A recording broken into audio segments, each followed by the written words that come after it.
And you let other people control you? Okay, we're back on. Women's We're plight. I'd like to move along now to HBO, and you sort of talked about how you started there, but can you go into a little bit more detail about that? Sure. I was at CBS. I'll tell you exactly what happened. Don Hewitt, again, asked me if I would be a producer on 60 Minutes. And I was so horrified by that request. And everybody on Who's Who wanted to be on 60 Minutes, except I didn't want to be on 60 Minutes. Why? Go ahead. Why? Because I didn't want to be on 60 Minutes because I didn't want to have a correspondent ask my questions. On Who's Who, it was absolutely terrifying. You would go and you do a piece on Diane von Furstenberg, and you do all the warm-up, you do all the questions, and then in would come the correspondent, sit down and ask the questions, and you were like whispering the questions. You made the relationship. I did a piece with Richard Burton, and I nearly fainted when I saw him. I loved him so much. I worked so hard. I read everything he ever did. I saw all the movies he ever did, and then Barbara Hauer, who was then the correspondent, came in. She asked him the questions. She got up. She went out. We went to Diane von Furstenberg's house. She went through the front door. I went through the back door with the crew. I had been working on Diane for 2 weeks on her little wrap dress. I'd been in her factory. I'd shot without air conditioning. I'd done everything you could possibly do to make this piece good. I went in the back door. Barbara went through the front door. It wasn't going to work that way for me. And then I thought, if I continue at 60 Minutes, I will spend the rest of my life being Cyrano de Bergerac, whispering to correspondents. I don't want to be on camera, so I can't work in this business. I have to get out of here. And so when the HBO thing came along, whatever this HBO thing was, and I was about to give it away, I thought, hey, wait a second, maybe I could do stories where the stories were about the people, and you didn't have to have someone standing there and telling you the stories, that the people would stand for themselves. And I wouldn't be on camera, which I didn't want to do, and nobody else would be asking my questions. And that was really why I thought, oh, HBO, they want somebody to direct documents. I'll go over there. That's pretty much why I went. It was a very low-paying job. It was all guys. And it was corporate in a corporation, which I thought, I didn't even know what that meant. And I didn't even know what a director was. I thought I was going to direct documentaries. I'm sure you've read this. And the thing is, I didn't know that there was like a pecking thing. You were like a manager, assistant manager, manager, director, vice president. I can't remember what comes next, senior or executive. Which is first, Lana? After vice president, what do you get? Senior or executive? Senior. After you get senior vice Senior, then executive, then president. I didn't know that it was like the military, that there was this stepping thing. I thought I was directing documentary. And I went to a store called Energetics, which I'd seen. I lived on 35th Street at the time, and I looked in, they had ugly old lady shoes, and I thought, if I'm going to be directing documentaries, I need comfortable shoes. So I bought these comfortable shoes, and I went to work with these hideous shoes, I remember. And then I realized, they gave me a desk, that I was the director of documentaries, that I wasn't directing documentaries. And that was the beginning of my climb to fame and fortune. And who hired you? Michael Fuchs. What do you think he saw in you? How beautiful I was, of course. What did he see in me? A slave. You know, what does any boss see in their hiree? I think they were desperate, frankly, to hire people. I don't think he saw anything particularly in me. I think it was very hard to get people to work for this thing called HBO. Nobody knew what it was. It was a 13-week contract, which means you didn't want security. There were no benefits. It was just 13 weeks of a job. I mean, how are you going to get someone to take a 13-week job? Most people in television had a job. They would work at ABC or CBS or NBC. Those were the big giants then. Or public television or children's television. And they would have a job and health insurance. And so who? I mean, they were having trouble finding someone. So what did he see in me? Someone who wanted the job. Of course, he made the most brilliant choice he could conceivably have made. But, you know, I don't think they really saw anything. I think they thought she's got some experience, and you know, she's worked with these fairly well-known correspondents, and you know, we'll hire her. But they didn't hire me for life. They didn't know I was a lifer. I fooled them, didn't I? Now, how long had HBO been in business until then? Barely, maybe 18 months. I mean, it was really incredible. I hate people say we about where they work. HBO had. It was an 8-hour service. There were maybe 20 employees. We had to share office space with each other at the time in the Time Life building, which it was called. on 50th Street. There was no business affairs department. Nobody knew what any show cost. It was just amazing. There were less than 2 million subscribers. It was really like, it was great. I mean, it was, and then I realized when I got there, holy shit, this is really interesting. This is the future. R-rated movies without interruption, no commercials, cable, coming on a cable, you pay for it. This is really a piece of work. This is like the cotton gin, but it was chance. It wasn't, I would like to say that I knew this was going to be something. I really didn't know. It was 13 weeks, it was a different place, it was getting away from Don and correspondence, and it was, chance to do something else. And I thought I was going to be a director. I didn't know, I really didn't know what I was doing. Did HBO air documentaries up to that point? No. They asked me to, well, when I realized that I wasn't directing them, and I didn't need those horrible shoes, that was a relief, because I like pretty shoes. I wonder what I did with those shoes. They were wide, and I have narrow feet. But anyway, I got comfortable shoes.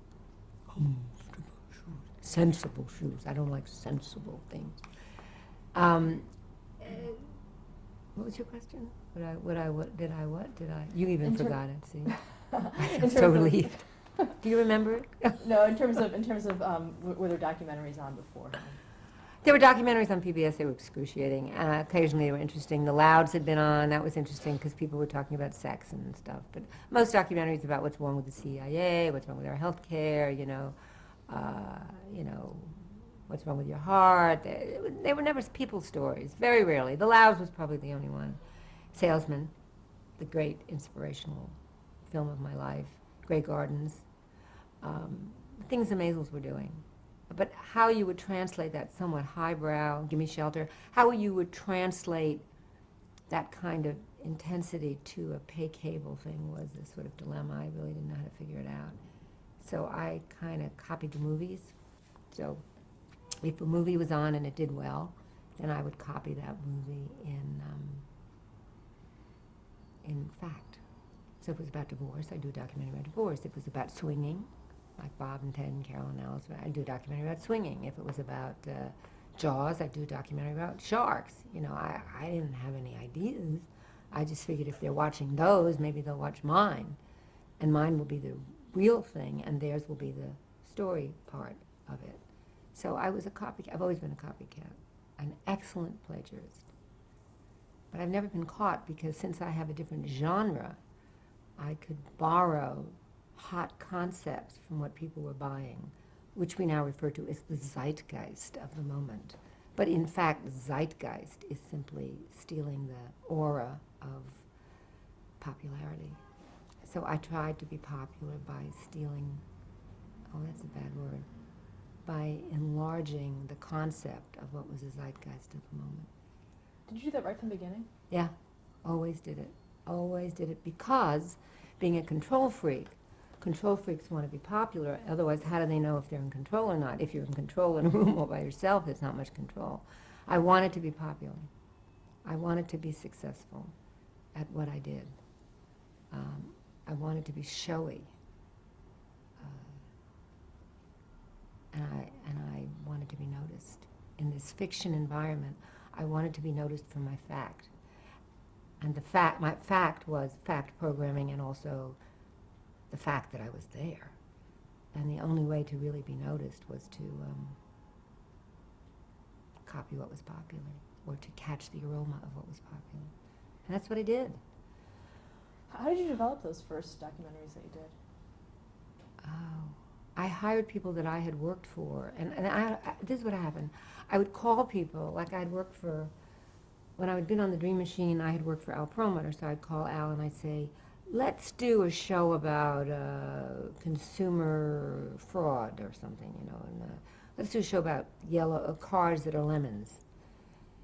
Because I saw a magazine called Consumer Reports in the lobby of the Time Life building. Let's do anti-commercial things. I called Al because I worked for Al. I called Arthur Holtz because I had written some scripts for GI Diary, which was about World War II, to do war shows. I called Gabby Monet. I'd seen a short at Radio City Music Hall that she had done. I called her to do a program on witches, whatever was au courant.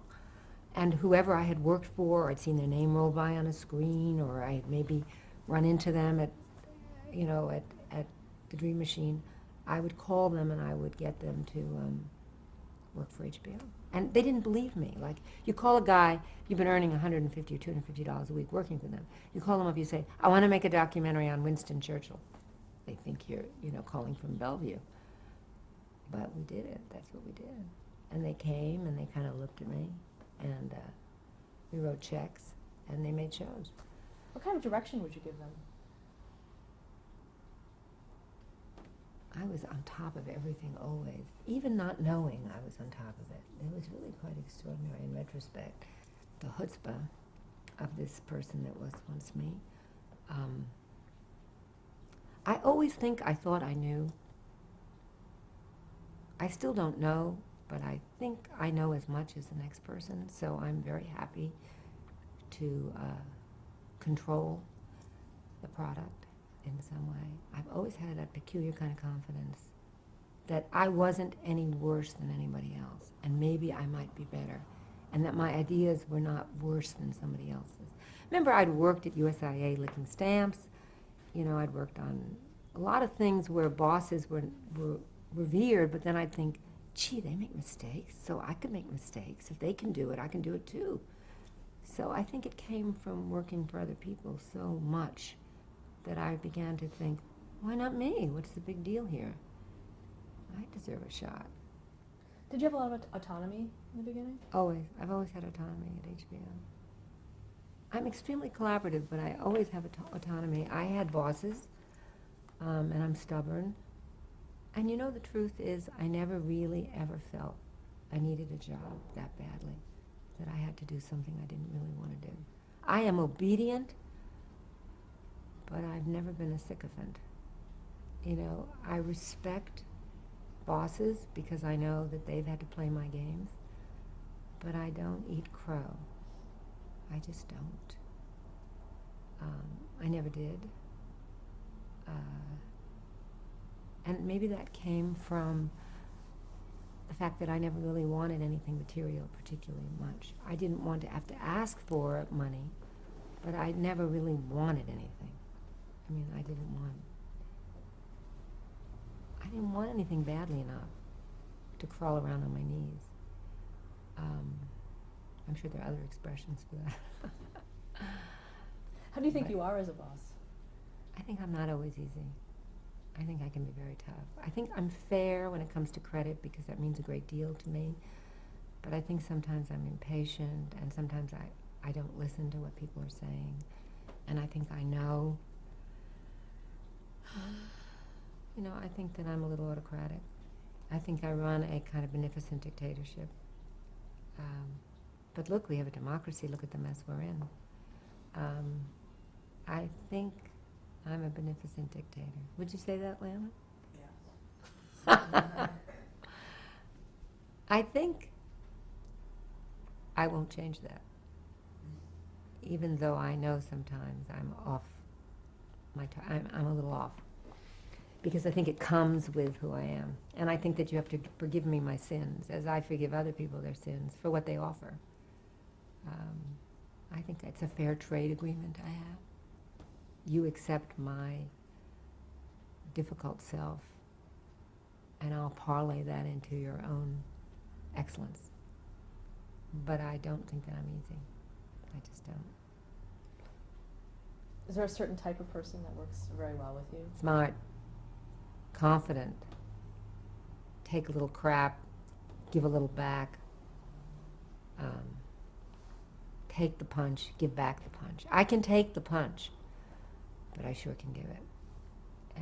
And when I get it back, it hurts. And then I realize what I've done. And I try to apologize, but I'm really tough. I just am.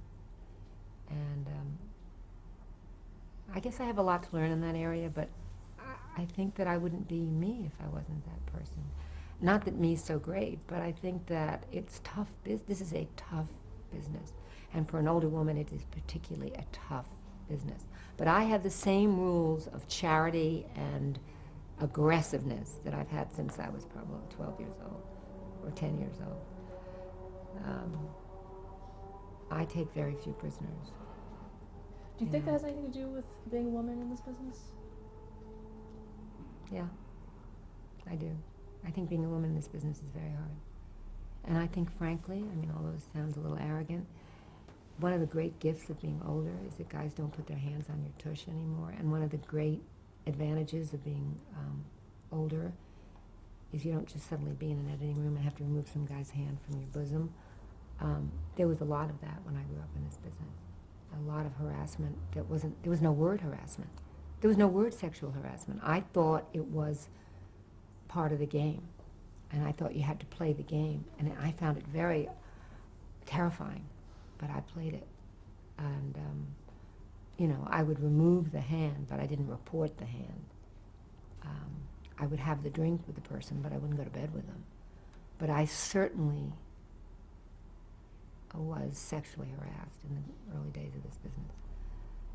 Because I was pretty, and I was young, and I had a pretty good figure, and I would sort of use it, and they would abuse it. So it was very difficult being a woman in business. And my major, major role model was Gloria Steinem. Because she combined the sort of Playboy bunny with a really tough political agenda. And I thought, gee, I can streak my hair and be successful as a woman. Gee, I can have painted fingernails. I can be pretty and be a woman. But I just can't let these guys take advantage of me. But it's tough. It continues to be tough for women, and I don't think it's an equal playing field. I just don't think it is. I mean, how many women are on that list there that you have? Looks like you dragged some of them out of the, you know, maybe that's why I'm there. You know, let's be honest. You know, I go to these awards, award. 2 women, I never even heard of the other 2.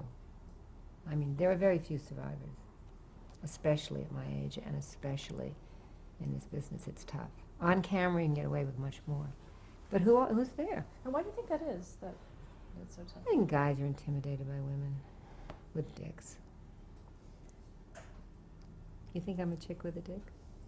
Chick with balls. I haven't heard dick. Well, Chick that's with that's balls. because we just did a documentary about, you know. But nonetheless, I think that some editor once said to me about 2 o'clock in the morning, he said, "You've got more balls than any guy." We were having an argument. I think it's probably true. I mean, I don't physically have them, but they're certainly in my brain. I don't know why a woman can't have ferocity. You know, if a woman has it, she's considered a bitch. If a guy has it, he's aggressive and he's the head of a network. You know, what the hell? Did you ever feel that you had to rein in your personality for that to soften it, or? Yes. I'm a very good actress. Yes. Well, going back Yeah. to HBO, who made up the executive staff when you were first starting out there? Michael. Michael was the boss. Frank Biondi was the sort of second in charge, or somewhere down the line. What was Michael like to work with?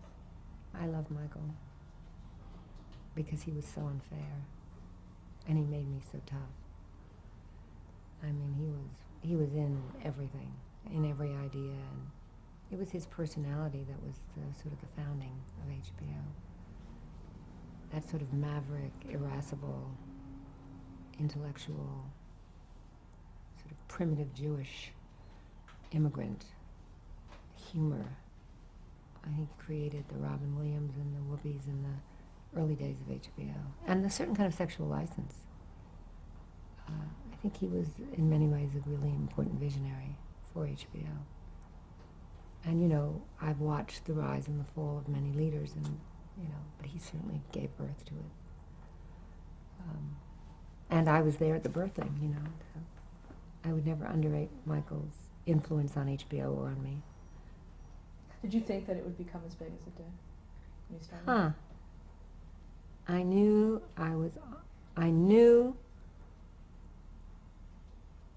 that it was bigger than a bread box. And I knew I was in at the bottom, but I didn't know how high the pyramid would rise. It was like off-Broadway in the beginning. You know, it was like a show that started off Broadway that wound up on Broadway. And I've always thought of television as theater. I have never thought of it as television per se. And I've always had great respect for the audience, especially since they pay for HBO. They're paying for a ticket, so it's very much like a ticket. I don't think I ever knew anything was going to be what it was. But I knew I was on to something. I shouldn't say I knew I was in the right place at the right time. I didn't know where that steamship would, or a train would go. But I thought, geez, this is like, I always thought it was like an invention. And it was. So I knew I was lucky. I was smart, and I was lucky. One without the other is meaningless. It becomes a meaningless equation. I was smart enough to know I was in the right place, and I was in the right place. I could have been smart enough in the wrong place, and it wouldn't have mattered if I was smart. And I was tough. Now, how did you parlay those 13 weeks that you knew that you had into... Oh, that's a good question. Around the 9th week, I wanted to leave because they had some kind of outing where they told dirty jokes, and there was only one other woman there on that outing. And we went in a private plane to some place, and then they told off-color jokes, and I was very, very uncomfortable, and I was miserable, and I wanted to leave. And it was one of those corporate outings where they hired management people to encourage us because it was growing so fast, and you know. But I knew I was in the right place, and so I just sort of swallowed my pride a little bit and shut up about the jokes. And but they were tough. There was a lot of sex jokes and a lot of humor and a lot of. It was like being in a locker room. It was like being in a boys' locker room and trying to act like one of the guys. It's tough. Tough. But you hung on, and then, but how did that, you know... Well, it hung on, then it was 26 weeks, and then I left for a couple of years and was a producer because I had a child, and he was very small, as most little children are, and I really couldn't take the heat and raise this kid. It was impossible. So I left for 4 years, and I was a producer. Was that spinning reels? Yes. God. Do you have my footprints and my fingerprints, too? Yes, that was Spinning Reels.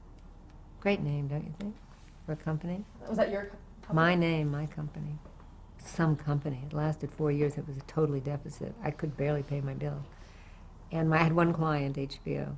And I was terrified to have any other client, because if I had another client, I figured I'll never get the HBO thing. So I was like stymied in this office on 89th Street. I did 2 shows for them. One was Brain Games, which was a kids' quiz show, interactive show for kids, which was based on a placemat that I'd found in a diner that had these games on it. My son would play these games, and I thought, gee, what a great television show. And the other was a sex show called Eros America. And why did I do the sex show? Because I knew people would watch it. And I was just about to give it to someone to do when I thought, you know what? I'm going to leave and produce these shows for HBO. And so for 3.5 years, that's what I did. Can you describe Eros America? Oh, it was great. It's so old-fashioned now, pre-AIDS. So you're talking about, Eros America was pre-AIDS, and it was an education for me. I didn't know that sex was fun. I thought it was, something you did. I learned a lot on Eros America. We had consultants. We showed naked bodies. We had strippers who were PhD candidates. We had guys, naked men, naked women, hookers, pimps. And I just met this underworld of people, some of whom were less corrupt than some of the people I knew in the outer world. So I loved that show. And we had a lot of historical facts, like we went to the auction for Napoleon's penis. There was was he a gynecologist? He was a gynecologist, I think, in France who had somehow... It'll go away. There was a gynecologist in France who had an auction with Napoleon's penis in a jar. And the purpose of this auction and the purpose of this thing was to prove that he had syphilis. And then in his last days at Elba, he had actually suffered from the terrible effects of syphilis. And so this was an auction item. It was the most bizarre thing. But these were some of the facts we had in Eros America. The largest collection of pornography was in the Vatican, because that was where they would ban films and all that. So there were a lot of fabulous things. And we animated famous people and what they said about sex. Like Kissinger, we animated his face at the time, and he said, power is the greatest aphrodisiac, you know, and we would subtly intercut these pieces with these people. It's probably very dated now, because that was 20 years ago. But it was the beginning of sex programming on HBO. And when I came back, we changed the name. We found out a lot of people didn't know what Eros meant. So we changed it to Real Sex, which people knew what that was. And we've been doing Real Sex for about 15 or 16 years since I've been back. And spin-offs from Real Sex, G-String Divas and Cat House. What was the .com show we did? Not Nerve.com, we did another one. Sex Bites. Sex Bites, we did Sex Bites, B-Y-T-E-S. That was the beginning of the computer evolution. But we've done a lot of sex shows, maybe over 100, maybe 120. What kind of response have you gotten to The audience loves them, and I love them too. What about from the beginning? I mean, was there... Well, I was embarrassed in the beginning. I couldn't say words like vagina. I thought that was a dirty word, or penis. I was horrified. I could say tits and ass because it had been in chorus line, but I couldn't say body parts.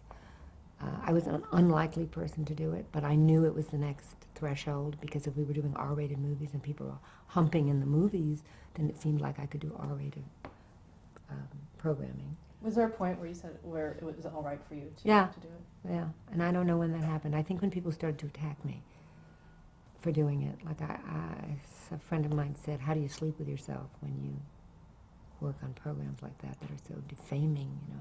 And here I was meeting these nice women, you know, who just happened to be taking their clothes off, and these guys who had great bodies, you know, and people who enjoyed sex and who weren't afraid to talk about it. And I thought, maybe I'm not doing anything wrong, really. Maybe I want to be popular, sure, but maybe it's okay. And then I remembered historically I started reading a lot about First Amendment issues and the magazine Eros that had been banned in this country, and the whole notions of pornography, and I'm Curious Yellow and Deep Throat and all these things. And I began to see sex programming as almost a First Amendment issue. And then I could talk about it. I could just talk and talk. He wants you to stop. Good. Can we turn on the air?